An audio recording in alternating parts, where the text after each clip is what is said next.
ধর্মতলায় 3 দিনের আমরা অবস্থান করব। আমরা এই দাবিটা তুলে জানতে চাইব, উত্তর আমাদের দিক। আমরা ওই একেবারে ইয়ের কাছে যেতে পারবো না। আর 27 লক্ষ ভোটারের কী হলো বলে এটা বলতে পারবো। এ কোন ধরনের কথা? উত্তরটা আমাদের চাই, আমরা জানতে চাইব। আর এগুলো যতক্ষণ আমরা না পাবো বলতে পারছি না। সুপ্রিম কোর্ট অর্ডার দিয়েছে, হাইকোর্ট অর্ডার দিয়েছে ট্রাইব্যুনালকে। আপনারা বলেন না আমরা নির্বাচনের এখানে যারা আধিকারিক সিইও আছেন, নীলম মিনা, তিনি আমাদের সঙ্গে দেখা করেননি, কোনো কাজে হয়তো ব্যস্ত আছেন কিনা তাও জানি না।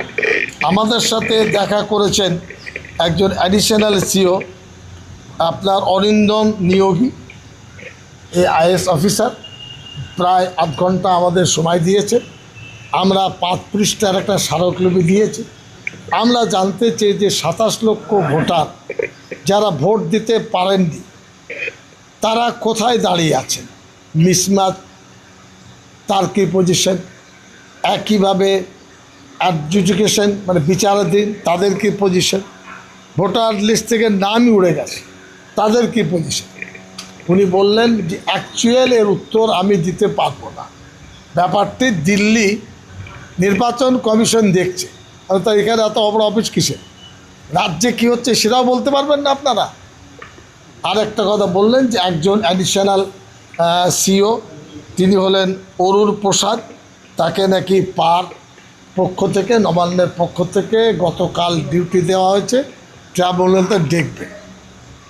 আর একটা বক্তব্য বললেন যে 19 জন বিচারপতি ওখানে আছেন যারা অবশ্য যারা জেলায় জেলায় এই মানে অনলাইনে ভিডিও কনফারেন্সে ইনকোয়ারি করছেন। তার ফিগার দেন আমাদেরকে, কত জেলা বলুন, তাও বলতে পারবো। এই যে অনিশ্চয়তার পরিস্থিতি, এটা আমরা মানতে পারবো না। আমরা অত্যন্ত শান্তিপূর্ণভাবে আগামী 26, 27, 28 ধর্মতলায় 3 দিনের আমরা অবস্থান করব। এসআইআর মেট্রো চ্যানেলের আশেপাশে যেখানে পুলিশ জায়গা দেবে, প্রথম দিনে 500, বেলা 10টা থেকে 5টা টাইম থাকবে। আর পরের দিন বৃহস্পতি, শুক্রবার লাস্ট ডে। আমরা এই দাবিটা তুলে জানতে চাইব, উত্তর আমাদের দিক। আমরা ওই একেবারে ইয়ের কাছে যেতে পারবো না। স্টেট চলছে, স্টেটের কত হাই স্কুল আছে, কত প্রাইমারি স্কুল আছে, কত কলেজ আছে, কত ইউনিভার্সিটি আছে, কত পঞ্চায়েত আছে, সব পাওয়া যায়। কোথায় কি ঘটছে সব পাওয়া যায়। আর 27 লক্ষ ভোটারের কী হলো বলে এটা বলতে পারবো। এ কোন ধরনের কথা? এই কারণে আমরা জমিয়ত উলামা হিন্দের পক্ষ থেকে এই আন্দোলন করতে চাইছি। আমরা চেষ্টা করব যারা ভুক্তভোগী তারা যেন উপস্থিত, সবটাই হবে অবস্থান বিক্ষোভে এবং শান্তিপূর্ণ হবে। আমরা 11 তারিখে দেখিয়ে দিয়েছি যে আমরা অত্যন্ত শান্তি শৃঙ্খলার পক্ষে, নিয়মনীতি মেনে চলব। উত্তরটা আমাদের চাই, আমরা জানতে চাইব। আরেকটা বললাম যে যাদের ভোটার লিস্ট থেকে নাম বাদ গেছে তাদের কি হবে। উনি বললেন 6 নম্বর ফর্ম ফিল আপ করে আবার নতুনভাবে তাকে অ্যাপ্লাই করতে হবে। বাড়িতে 4 জন ভোটার আছে, একজনের নেই। কত আছে, মহিলা কত, পুরুষ কত। উনি বললেন এগুলো যতক্ষণ আমরা না পাবো বলতে পারছি না। সুপ্রিম কোর্ট অর্ডার দিয়েছে, হাইকোর্ট অর্ডার দিয়েছে ট্রাইব্যুনালকে। আপনারা বলেন না কেন, ডিএম বলে না কেন, এসডিও বিডিও বলে না কেন? পরিষ্কারভাবে বলুন। নাগরিকদের নিয়ে এই হয়রানি এটা মানতে পারবো না। এদের নাম ভোটার লিস্টে আসতে হবে, জেনুইন যারা।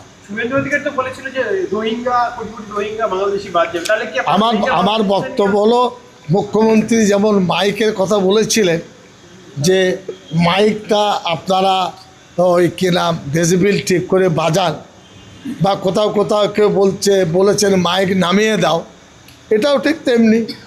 মুখ্যমন্ত্রী রোহিঙ্গা বলে ধরে দেন, কে মানা করছে? তার রাজ্যে ঢুকলো কী করে? আমি বলি মুখ্যমন্ত্রী ধরে দেন, রাজ্যে পুলিশ কি করে, জেলার পুলিশ কি করে, কলকাতার পুলিশ কি করে, আপনার ওই বর্ডার সিকিউরিটি ফোর্স কি করে? এসব মানুষকে প্রতারিত করে, উত্তেজিত করে। আপনারা বলেছেন যে 7 লক্ষর মতো অ্যাপ্লিকেশন হয়েছে, 20 লক্ষ এখনো অ্যাপ্লিকেশন হয়নি।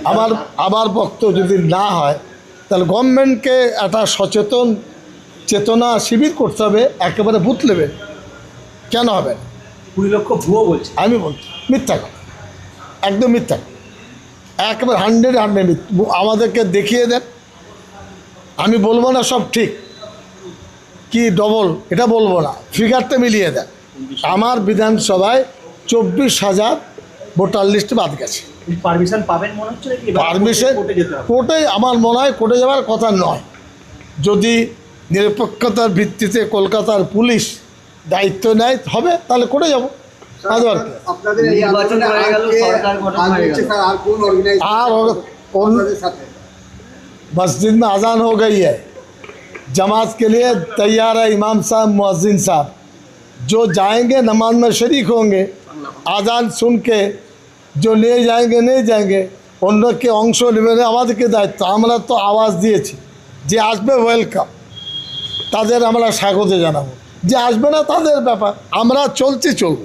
হাইকোর্ট হচ্ছে যে এর মধ্যে ঠিক করতে হবে। আমি বলি এটা প্রথম পদক্ষেপ, তারপরে হবে জেল বড় পদক্ষেপ, থার্ড হলো 2 মাস পরে লক্ষাধিক মানুষের কলকাতায় প্রতিবাদ সভা। একদম